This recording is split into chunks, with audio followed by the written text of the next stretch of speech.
I would take the 3 ACC teams because I do think the winner is more likely to come out of those 3. Duke, as you guys know, is so uber talented with R.J. Barrett and Zion's at another level. I mean, I can't recall anyone ever coming back from an injury and being as good for as long as he was in the ACC tournament. And I mean, it was historic. You know, he goes 13 for 13 his first game, and you've seen him here go through a triple team, and then he's the first one to the ball on the other side of the basket.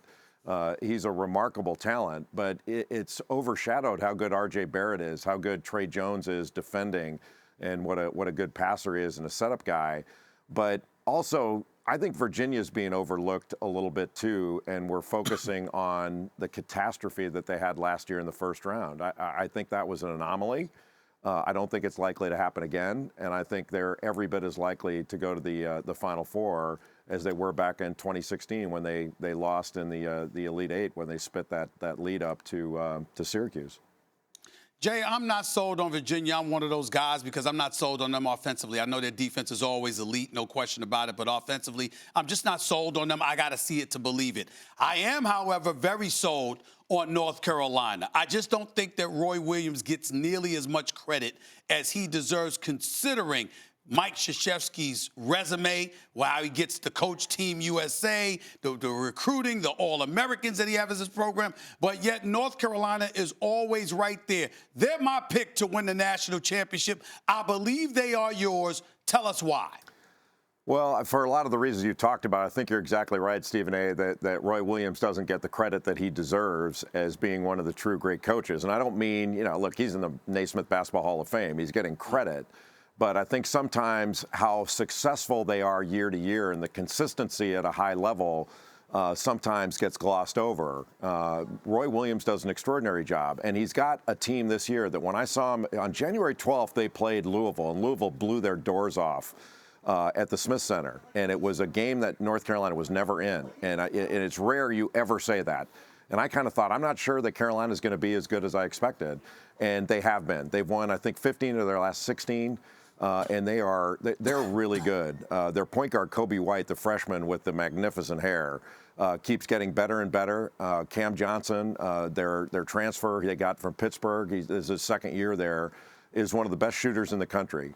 He's shooting like 48% from 3. They're efficient. They get up and down the floor like crazy, and they're doing it a different way because they don't have the interior strength they've had in the past.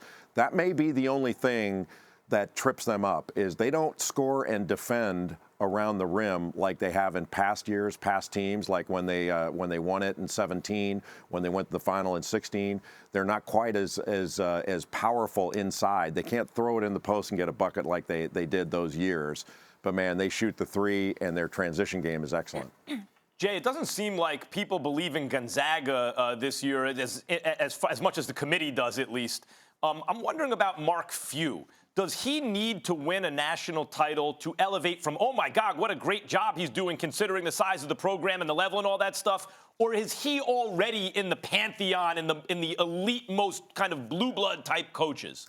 He's already in the pantheon coaching-wise. Like, he's going to be in the Naismith Basketball Hall of Fame. And he's one of the truly great coaches. And really, you're not going to find a better guy than Mark Few.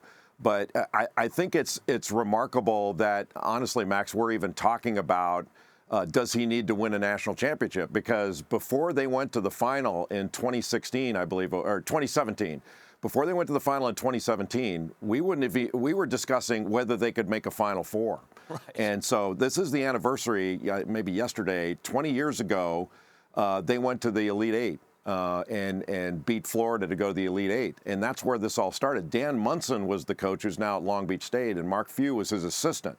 And when Fewy took over, nobody imagined it was like that was a one-off for Gonzaga. That was all you could hope for. And he's turned that program into a perennial. Like, they've gone to 4 straight Sweet 16s. Nobody else we're talking about has done that. But can they win the national championship? I think they can. They proved that they could in 2017. I don't know whether they'll do it this year, but they're good enough to do it. They've got 2 legit stars in Rui Hachimura and Brandon Clark. Jay, of the number 2 seeds, who do you like the most? You got Michigan State, you got Tennessee, you got Kentucky. Who do you like as a number 2 that could basically knock off, just win a national championship, basically? If they were totally healthy, I would say Michigan State. I think Michigan State's got everything. They've got a great point guard in Cassius Winston. They lost Joshua Langford earlier in the season, and that was a huge loss because of the way he defends and the way he can shoot it. And then, people have talked about Michigan State kind of getting jobbed a little bit, being put in Duke's bracket. I think that's true, honestly.